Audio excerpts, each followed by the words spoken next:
The information provided on Dr. Tom Roselle Live by Dr. Tom Roselle, D.C., interview guests, show co-hosts, or substitute hosts is not intended or implied to be a substitute for professional medical advice, diagnosis, or treatment. It is for general information purposes only. Information from this broadcast should not replace the appropriate consultation and examination process by a licensed physician. Always consult your own physician prior to changing any current medical directive or prescription. Dr. Tom Roselle Live, right now, on 105.9 FM and AM 630 WMAL. Welcome to Dr. Tom Roselle Live. This is Dr. Tom Roselle, live in studio, waiting to take your phone calls on anything you'd like to talk about your health, no matter what it's caused and what's coming from. So 888-630-9625. Perhaps you've tried, you've applied, you've searched, you've looked, and you come up with the same old answers. Not a whole lot of everything. That's why we're going to talk to you today and try to put a different view on the subject. You know, without drugs, without surgery, it's an important consideration. Your body was not meant to be a pharmacopoeia. It was not meant to be influenced constantly by the onslaughts of drugs, particularly when you have the capacity to fix things and if you really get your head into a proactive state. However, don't let me neglect from saying that Happy Mother's Day to all of the amazing ladies that are out there. So many of you are, you know, you work, particularly in the Washington area. You work, you try to be mom, you're trying to be cook, you're trying to be all those pieces. And so many of us guys don't take what you do as not only serious, but in so many cases we are not even aware of how easy you make our lives. And so happy Mother's Day, ladies, and I salute you and everything. You know, I had the pleasure of growing up in a very Italian family. So you can imagine that's, you know, very matriarchal, and mothers, you know, ruled the roost. They're the ones that, you know, determined what was happening in that household. And without them, we wouldn't have become who we are today. And I know many of you can, regardless of what your background is and where you came from, know that is true. And I can't neglect, but my guest in studio, your host this Wednesday evening, the 17th of May at the Roselle Center for Healing, talking about osteoporosis, a balancing act, is my wife and the mother of my children and grandmother to 5. Hi, Sue. Hello. Happy Mother's Day. Thank you. So I have to be nice today. I'm glad that the sun came out today. It is. I can't say anything mean, nasty, or... No, you have to be nice all day. Anyway. Really? All day? All day. Oh. You can handle it. Can I go to bed early? All right. Okay. 888-630-9625. You're so bad. We're going to be talking about osteoporosis today and Wednesday evening. You know, this is a condition that affects approximately 45 to 47 million people, depending on the author that you read. And those are the ones that are documented. Those are the ones that they know about. And actually, the statistics are far more reaching than that. It's important to understand that this just doesn't affect women. It also affects men. Matter of fact, 55% of all people over the age of 50, 55% over the age of 50 have osteoporosis of some, or osteopenia, or loss of calcium in some way. And we're talking about a condition that is not only metabolically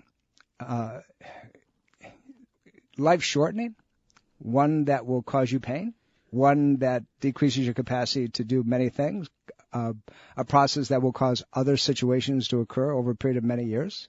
So we don't realize it's subtle, it's significant. But I'm not going to go on. I'm going to talk to Sue about that because we want to touch on so much of this. And this Wednesday evening, she is going to really position this for you and tell you what you can do to hopefully change your life and get your bone density, because this is a very reversible condition. Give her a call today, 888-630-9625, and come and visit her this Wednesday evening.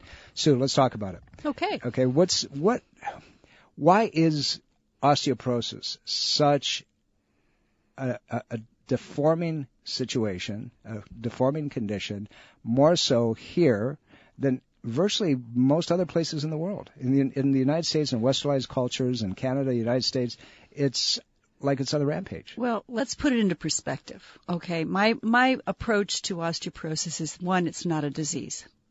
It's a warning signal of a degeneration process that's going on in the body. The exact same degeneration process that happens that causes our skin to wrinkle, our hearts to fail, our diabetic tendencies to manifest. In other words, it's a reflection of a lot of lifestyle, I should say a lot of poorer lifestyle choices that can happen. Yeah, there's a small percentage of people that have some genetic tendencies towards significant osteoporosis. But even in that situation, 10% is their risk for genetics. The rest is lifestyle directly. We tend to have an approach anytime something goes wrong of treating it as a disease. When it's not necessarily a disease, it's actually a warning signal that there's some things that we need to do differently to make a different outcome.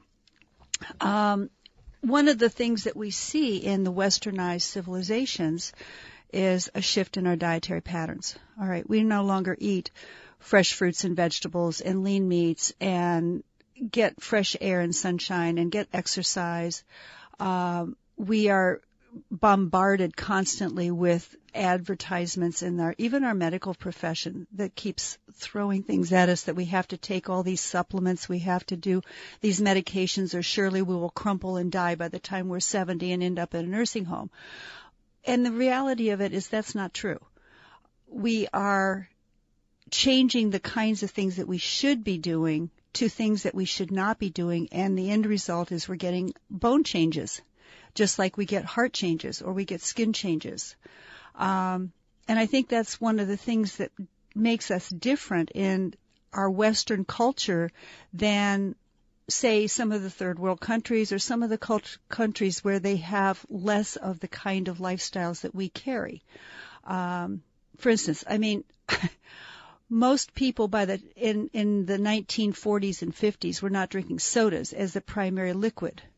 But yet now, if you look at the consumption of sodas, it's anywhere from 3 to 6 sodas a day, or the equivalent of it, for many, many people. That's right in that by itself is one of the reasons. You see kids doing that, kids in high school, kids that are beyond high school. We see Cokes in baby bottles. Oh, yeah, yeah. It's the most unbelievable thing that I've ever seen. It has become an epidemic, and it is one of the major things that causes osteoporosis. You know, and there's two things that are on the rise in children, and particularly as you get into the teen years. One is osteoporosis. The other one is coronary plaquing, and it's for the same reason. Yeah. Across the board. And we're seeing more kids that come in, they fall, doing something, and they break both wrists. Mm-hmm. Or they have fractures that shouldn't occur. They're taking bumps and lumps that we did when we were kids, and we got a bruise, we didn't feel good, but we didn't break bones. Exactly. Now they're breaking bones. You had to fall off the monkey bars to break a bone before. Now kids can fall down and break a bone. Well, now they don't have monkey bars either. That's true. Unfortunately. Because they're afraid that kids are going to get hurt. But maybe they need the point here is, bards. We have to sit back and take a look at what we're doing with the way that we are treating our bodies. And we are losing track of the basics that are essential for good health, regardless of what condition we're talking about. If we don't exercise, if we become couch potatoes, we lose our strength, we lose our muscle mass, we lose bone density. Being bedridden for 24 hours, you begin to lose bone density. Because you don't have gravity pulling against it. Well, it's the same thing with somebody breaks a bone and they put a cast on it. Over a period of 6 to 8 weeks, they've lost a significant amount of calcium because there's no movement in the muscle. There's no movement. There's no stimulation. Demand. There's no demand. We lose our muscles when we sit all the time because we're not stressing them. We're not forcing our muscles to stay strong. Well, the bones connect to the muscles, I should say the muscles connect to the bones. And if those muscles aren't pulling against the bones say, oh, I don't need to get strong, I'm not necessary. So they don't. And you don't attract the nutrients into the bone that you normally would. So, number one, we stopped exercising because we don't have to for day-to-day activities. And not to say I'm going to give up my washing machine and my dishwasher. But the point is, 50, 70 years ago, people were involved in a lot more physical activity just to survive, just to do the day-to-day routine things of taking care of families and homes. People have heard me say repetitively on the program that if you go out and walk 2 miles a day, it doesn't make any difference how fast, but 2 miles a day, you decrease your risk of dying of a disease process by 50%. And that includes osteoporosis. That's right. That's what we're looking for. And we go to the office. We're on the 3rd floor. I walk up and I walk down. Yep. You do as well. Yep. And that just getting a little bit, longer than the last office because it's those, I think we got about 4 more steps on each flight. No, not really. But anyway, that's what we do to try to make sure that we do get some exercise. And get some activity. And I'm on my feet all day long treating patients. But so many of us go to work, we sit. Now you're seeing all the advertisements for these stand-up desks, which will help. And, they're coining the term that sitting is the new smoking. It is. And it is and we could get into that, but that's like a horse of a whole different conversation. But it's important that we do move. 888-630-9625, 888-630-9625. Sue will be talking about osteoporosis, the balancing act, how to get you out of the mess that you're in and the medications that you're taking. Wouldn't it be nice? Because when we talk about the side effects of these medications in the second half of the program, you're going to say, oh, my God, if it's not the osteoporosis, it's the drugs that are killing me and the things that are taking place. And it's a true situation. That's not us telling you that. It's the truth about what's going on. See, and not to get onto a tangent about that motion thing, but to take it to the extreme are our astronauts and the people in our space stations. Absolutely. They were one of the first groups of people that exemplified the effect of no gravity on the effect of bone density, and that got to be a real big problem. So a whole industry of exercise and weightlessness was developed because these guys were coming back here after being up there for a month or two with bone density that was horrendously low. And just to be clear, the exercise we're talking about is strength exercise, strength training, not just little motions of moving your arms, although that's helpful and it moves the lymph and gets rid of the toxin, but you got to strengthen that as well. But we start wherever you can be. So the first point is we're couch potatoes and we need to stop it. We are, and we're going to find out more about that. But before we go to that level, let's go to Les. Thank you for holding. How can we help you, sir? Yes, thank you for taking my call. I have a question about the valves in the veins of the leg. Okay, what's your question?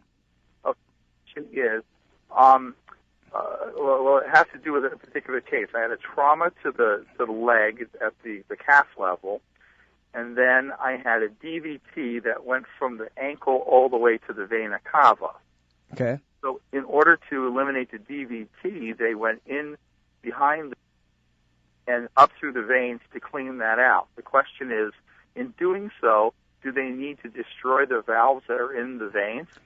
That, unfortunately, is the surgeon who goes in and does it. It depends on where the clot, the deep vein thrombosis, is located and how they get in and do it. Some of them can be done with laser. Some of them can be done with surgery. It depends on each individual situation. Does it have to be destroyed? No. Is there a risk that you end up destroying the valves? Yes, you can make a case for that. So what the next step is, if they destroy the valve and it's no longer functioning to hold the blood and you begin to get stagnation and other hemorrhoidal-like, if you will, we use that term, tortuous veins in your lower part of your leg, then they go in. Unfortunately, the medical approach is to go in and then begin to strip those out because they can't reconnect them to other veins that are intact. So then they put the burden on other areas that have to double duty, if you will.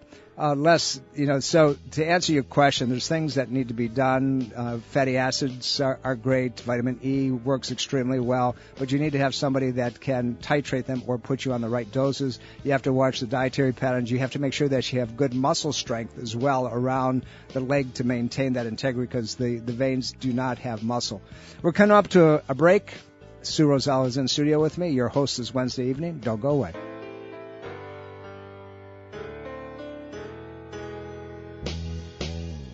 Welcome back, everybody. Dr. Tom Roselle here. You listen to Dr. Tom Roselle live in studio. It's beautiful outside. Give us a call, 888-630-9625. 888-630-9625. My guest in studio, Sue Roselle, the mother of my children and the grandmother of my grandchildren. Happy Mother's Day, everybody. Happy Mother's Day, Sue. Thank you. We're talking about an epidemic. We're talking about something that unfortunately can take away the quality of your life, but also can take away your life. And the treatment is just as bad, adding to the things that we just talked about. What are we talking about? Osteoporosis. This Wednesday evening in office at the Roselle Center for Healing, Sue is going to be doing a presentation on osteoporosis, and we're calling it the balancing act because it truly is a lifestyle. It's what you do, what you don't do. You have to get your act together. The incidence of osteoporosis is huge. 55% of everybody above age 50 has osteoporotic problem. And if we don't do something about that, the incidence is going to rise because of what it is that we do and that we don't do. And it's unfortunate. We're suffering needlessly. So let's get into it a little bit. I wanted to add one more thing about exercise before we leave that. Okay. And that is the fact that they've done some studies on the effect of exercise, and it doesn't have to be intensive exercise. It can be things like climbing stairs, doing some lightweight training, walking up hills, things like that. But in one of the studies that they did, in 22 months, the group of women who exercised just 3 times a week, probably about 30 minutes each time, increased their bone density by 5.2%, while the women who did not during the same period lost 1.2%. So you got a big shift. Big shift. And I mean, all these women did was to add a little extra exercise into their activity. As we talked about, we are slugs in what we do. We don't do much of anything anymore. Right. We sit around on our thumbs, and subsequently everything goes away. And not only our muscle density, but our bone density and so forth. Right. Osteoporosis, as we said, is on the rise. And the other piece is osteopenia, which is a initial loss of bone density below where it should be at age relevance. And so here's the thing with x-rays, right? They send you out for a bone DEXA and so forth. Until you get at least 30% loss in bone mass, you can't see it on an x-ray. On a standard x-ray. That's right. 30%. That's right. I mean, you're already in trouble. At that point, you are in trouble. Yeah. So it's like, what are we doing? We said, well, I don't have any problem. My doctor didn't say anything. Well, then he just put you on what we'll talk about in the second half, these group of drugs called bisphosphonates, which your well-meaning doctor just destroyed the rest of your life. But, we'll talk about that. We'll talk about that in a sec. Yes. Okay. You're jumping ahead. Kelly, how can I help you? Thank you for calling. Actually, thank you for taking my call. I may be jumping ahead as well. I am calling regarding strategies for reversing osteoporosis. I've done some research and I'm very concerned about the drug options. So I'm really excited about anything. As you should be. Yeah. There's lots that you can do, and we're going to get into that specifically in the second half. But Sue's going to get into it personally on a one-to-one basis this Wednesday evening. So you're in Alexandria, it'd be a good class for you to attend. But there's so much that can be done, from making sure that you're absorbing things normally, we touched on exercise, we touched on a couple different patterns that will generate this, but everything from stress to what you put in your mouth to your activity levels, all of those things can contribute to osteoporosis. And the fact that we don't go outside, we're cave rats. And in this area, about 75 to 78% of the population is significantly vitamin D deficient. At least.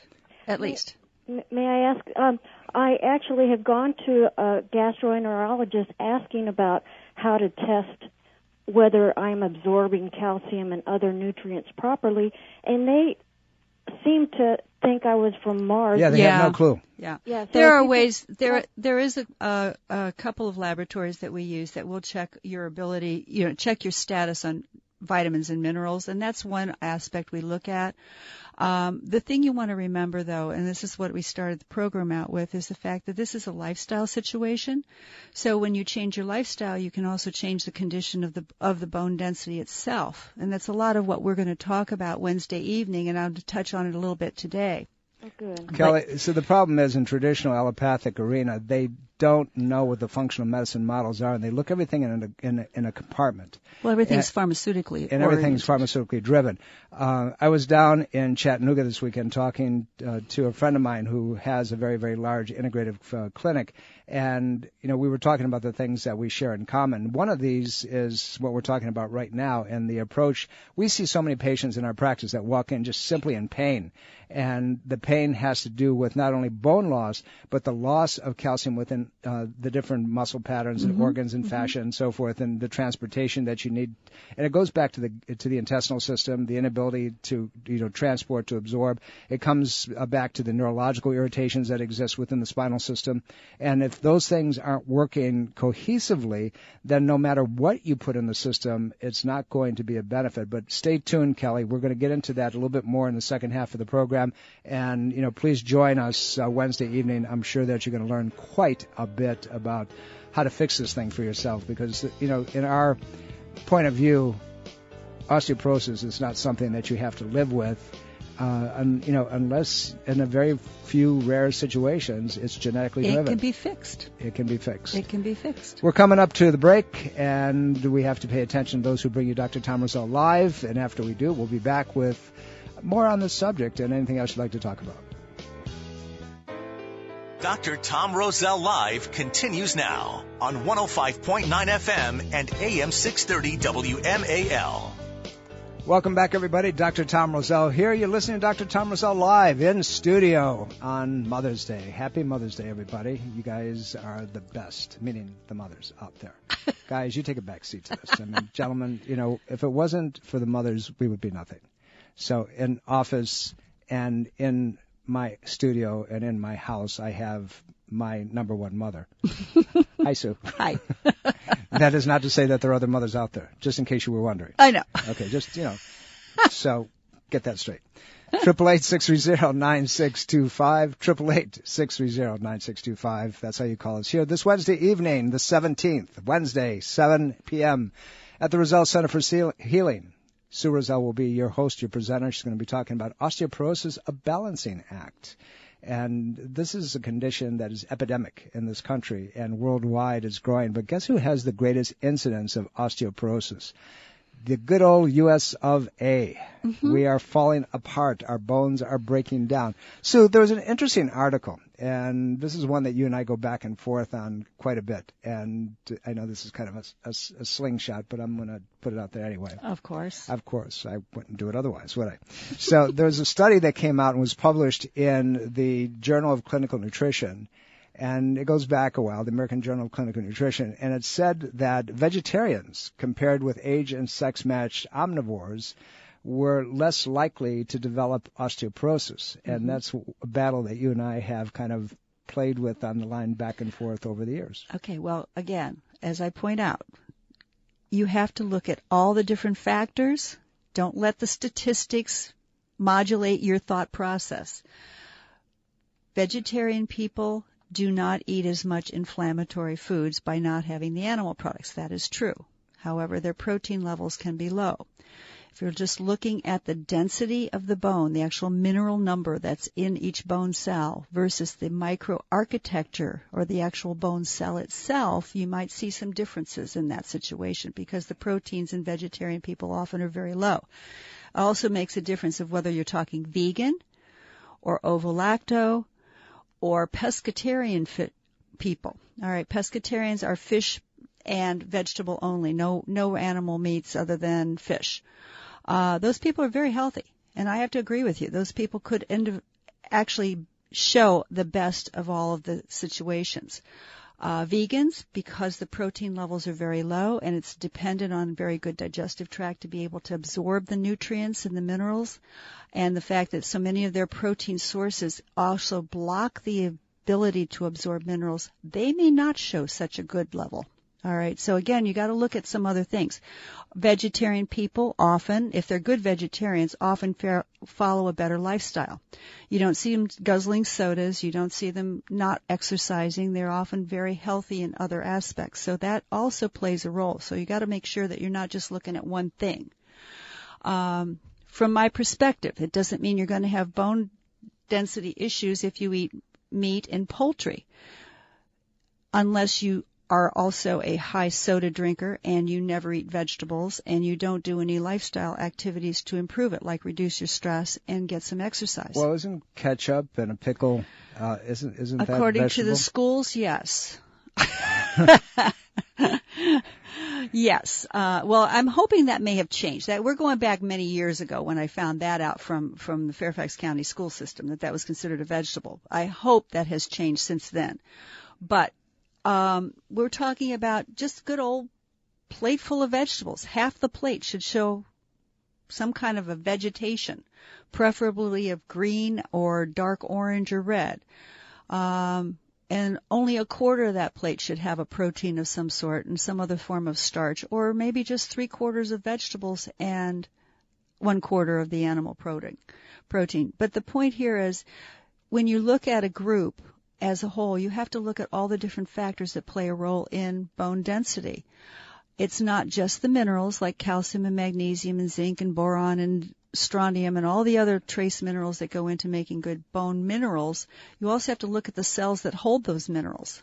And unfortunately, the way that we treat osteoporosis, or the way we diagnose it, is only looking at one aspect. And this is part of what explains the reason why cultures, particularly Asian cultures, have relatively low bone density, but also a very relatively low rate of osteoporosis and fractures. And it's not because of just the mineralization. It is also because that group of people historically has a better diet that supports the health of the bone cell itself, or the microarchitecture. 888-630-9625. That's 888-630-9625. That's how you talk to Sue right now today. And this Wednesday evening, the 17th, you can see her, meet her, talk to her at the Roselle Center for Healing, 7 p.m. She's going to be talking about osteoporosis, a balancing act, and get into the specifics on the things that we're talking about and how to handle this. You know, Sue, there was a book out a long time ago called The Calcium Lie. Mm-hmm. And it was written by a guy by the name of Robert Thompson, medical physician. And he basically laid out the fact that, you know, we have patients that come in, you and I both have patients that come in that say that, well, why do I have any problems with calcium?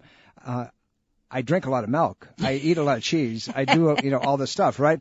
And yet these are the patients who have the highest risk of heart disease and kidney stones and gallbladder problems and osteoporosis and type 2 diabetes and hypothyroid and parathyroid and osteoporosis and osteopenia. It's worse among that population. Sure it is. Why? Well, for one thing, the calcium that is in the dairy products that we eat, at least in this country, is so manipulated by the way they process the dairy products themselves that we can't ever absorb it. That's the first thing. Second thing is the protein casein in the dairy product is a very inflammatory molecule. Inflammation sets up the pathway for degeneration, whether we're talking heart, bone, kidney, liver, whatever. Anytime you have inflammation, you have a destruction of body tissue. The bones are no different than any other tissue and will react to that. There's a phosphorus content in cow's milk that is much, much higher than what human beings need. That high phosphorus content also makes us very acidic, and that again will take the bone density down. So there's a lot of reasons for it. The interesting situation, I'm going to flip just a little bit, because the truth of it is calcium coming from milk or dairy products, because of the pasteurization process and so forth, doesn't work. There's a shifting. When you have raw milk straight from the udders of a cow or goat or sheep, you have milk in a form of covalent. Mm-hmm. There's a covalent bond that easily transports into tissue. And that translates to being easily absorbed. Right. So, thank you. So, once you get into a place where you heat it, right, pasteurization, homogenation, you damage it. It goes into an ionic form, which sits in the bloodstream. Now you have focus of plaquing. You have focus. Now, here's the other piece that people don't think about often. Somebody who's in chronic pain, somebody who's had an accident, somebody who puts up with, somebody who is taking medication to keep out of pain, their incidence of osteoporosis, osteopenia, the potential of going to those areas is far greater than the general population. Mm-hmm. So when you see a patient like this and they're on all these other medications, you can almost guarantee that they're going to have some form of problem. Now, osteoporosis in those situations can be, if you will, localized. Yeah. And because the structural system's not moving, now you have a problem with that localized area, like right. the fractures we were talking about where there's a brace, because the body doesn't want to move an injured joint. It doesn't want to move an injured spinal area. Inflammatory levels go high, you can't absorb anything. Sure. And the same situation, this is how chiropractic makes a difference in it too, because when the segments are locked and aren't getting a good range of motion and moving around and the muscles attached to them are not being balanced and tugging equally on it, you get a deterioration of the spinal segments themselves. So, it goes back to what do we need to do to keep the body in balance? And when the body is out of balance, such as it is in injury and inflammation and pain and so forth, you've set up a tremendous acidic condition, inflammatory condition that is causing deterioration of tissue. And again, it's not just bone, it can be brain, it can be heart. Any degeneration is basically under the same principle. And here's the thing that I want all of our lady listeners to think about. When you go to your doctor and he tells you have hip problem, and the femoral head, and that's the only place it's located, is losing calcium. You just did a DEXA scan, you went out and you got the x-ray taken, and it says loss of calcium. One of the reasons is structural imbalance over a period of time that allows that hip not to move normally, and now you have degeneration and loss of calcium from that bone and that joint. Mm-hmm. And we see that all the time. Robert's calling from Raleigh, North Carolina. Welcome, sir. How can we help you? Hi, I've got a question about Prilosec. My GI's prescribed that long-term for Barrett's esophagus. Barrett's esophagitis, I'm concerned about these side effects, including bone loss. As you should be. Mm-hmm. It's been now 4 years he's had me prescribed for it. Well, the problem, Robert, with Prilosec is that not only are you setting up calcium loss, because Prilosec shuts down the production of hydrochloric acid and pepsin within the stomach lining, and now you need those things to absorb calcium, to absorb proteins, to absorb B12 and B6 and other minerals that go into the system. So you're being depleted on multiple levels, and you can't absorb your D and so forth. Super important function that the stomach serves in digesting and absorbing all these mineralizations. So Prilosec is a major, major problem. Now, our history, and I don't know your case, and I'll give you some general guidelines, as Sue can jump in as well, is that any Barrett's esophagitis is usually a result of an irritation to the gut and to the esophagus directly, and it can often be just because of grains. If you're eating grains and you're sensitive to grains, and the only symptoms that you would have would be this type of condition often, and it's going to irritate and it's going to break down that. So in the medical arena, they're going to tell you that Barrett's esophagitis is a result of the sphincter, the valve between the stomach and your food tube, your esophagus, not being competent, and things are back flushing into that area. So they say, well, the only way that we can fix it is to shut it down. They used to cut the vagus nerve. It's a long nerve from the brain that goes to the stomach and other organs as well. There's somebody down in your area that I think the world of, that I think could handle this very, very nicely. If you would send me a note at rosellcare.com, I will make that referral. I'll put you in the hands of somebody who, if he can't handle it, there isn't a person on the planet that can handle this thing, but he can, I assure you. So there are many times that Barrett's esophagitis can be reversed or significantly decreased through using other methods besides Prilosec. It's just you have to be fully evaluated and followed up, but definitely food sensitivities played a role in that. The state of your gut plays a role in that. Good probiotic status plays a huge role in that. And checking for bacterials in the stomach like H. pylori, all of those things play a role in what caused it to begin with and need to be addressed. Yeah, the mechanical pieces of why the stomach is not working the way it's supposed to. If there is a failure of that valve, it can be because of neurological irritation. It can be because the muscles aren't firing the way they're supposed to be. Those are mechanical pieces that can be fixed, but also the biochemistry can be fixed, but you got to find out what you're sensitive to. Robert, thank you for calling. Appreciate your phone call. Lorraine, how can we help you? Thank you for holding in there. Yes, first off, I want to thank Sue and say Happy Mother's Day on today. Thank you for coming in and talking about this really important topic of osteoporosis. And so I've got two questions.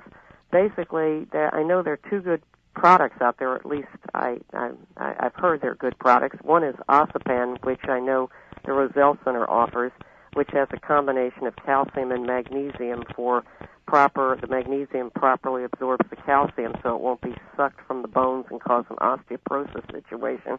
There's also a product on the market called CalMax, which has the same thing, a powdered form of calcium and magnesium in mix, which is supposed to be easily absorbed by the system. So here's the two questions. Would these two products help prevent osteoporosis?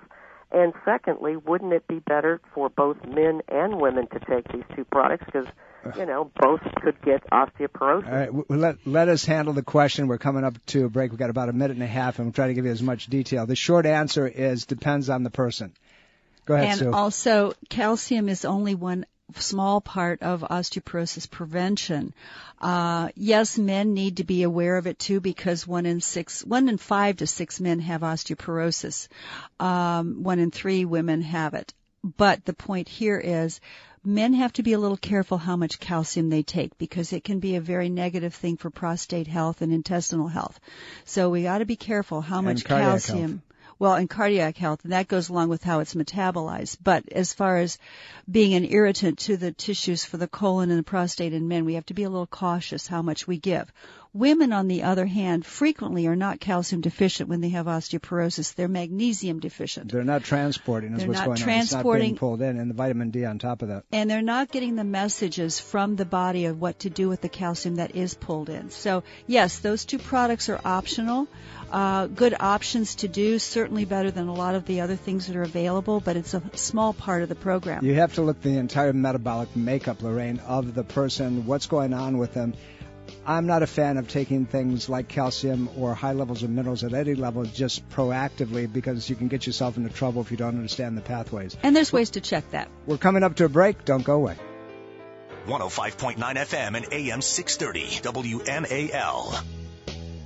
Welcome back, everybody. Dr. Tom Roselle here. You've been listening to Dr. Tom Roselle live, as you do every Sunday at 12 noon, high on the Eastern Seaboard. You guys know where you are in the country, and thank you for listening. We appreciate your comments, your commentary, your emails, and we try to get to you and answer your questions as best we possibly can.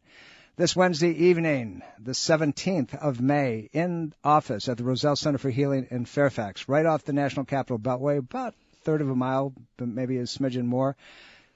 Sue Roselle is going to be doing a presentation. She's going to be talking to you about osteoporosis, the dangers, the problems, the drugs that you're on, the bisphosphonates, something that is called melting jaw. And she'll cover all of those things and your questions as well, and show you how that your chronic pain patterns can be causing this. So do yourself a favor. Call the Roselle Center at 703-698-7117. That's 703-698-7117. And tell them that you'd like to attend this Wednesday evening. I promise you, you will be impressed, but you also have tools that you can use immediately to make a difference. Give the office a call, 703-698-7117. Sue, let's talk a little bit about the program and the things that you're going to get into and what you're going to talk about, and why people better show up. Well, we're going to talk about how people got to have this problem in the first place, which we sort of touched on today. We're going to talk about things that we need to do from a lifestyle standpoint to remember the fact that this is a degenerative disease. It's a warning signal, really. Our bodies send us all kinds of signals that we need to do things differently if we want to stay on this planet.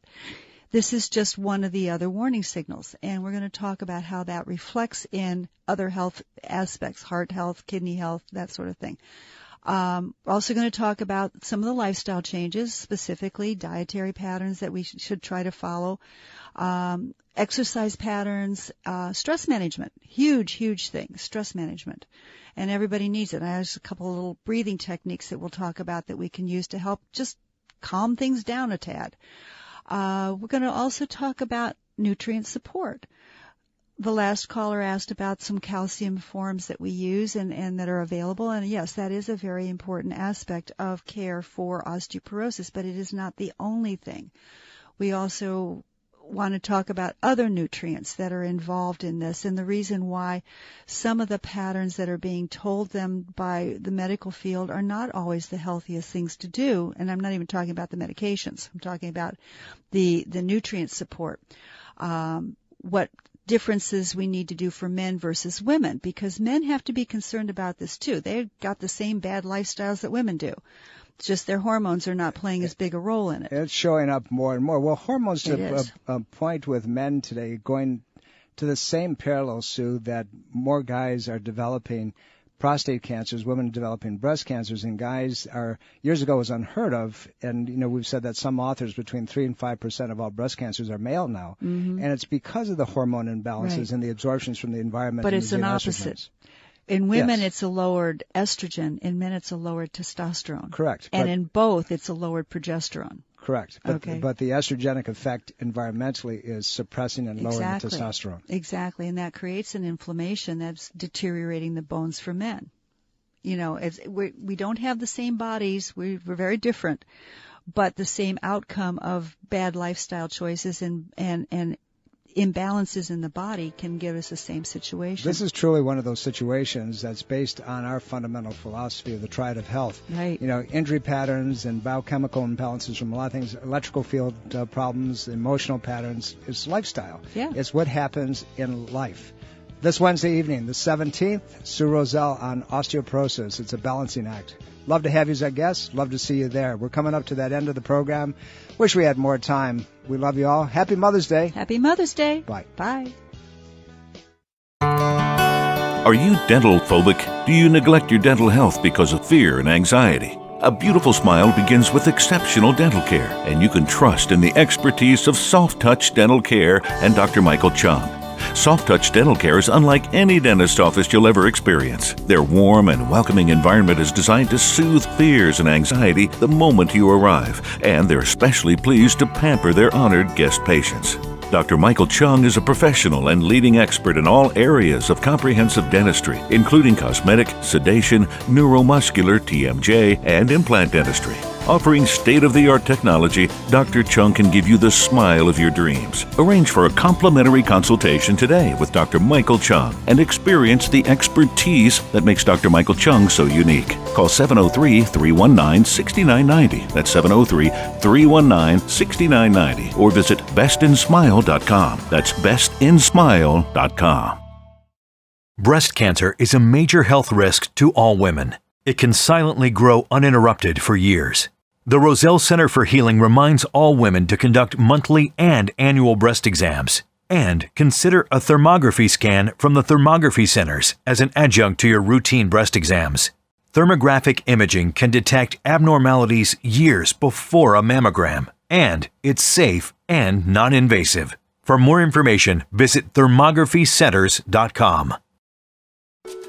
This is Dr. Tom Roselle, author of Ageless Health. Health is a do-it-yourself program.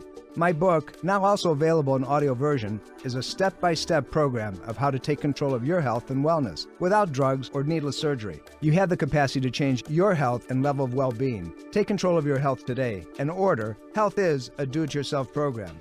For more information and to order, please visit agelesshealthbook.com. That's agelesshealthbook.com.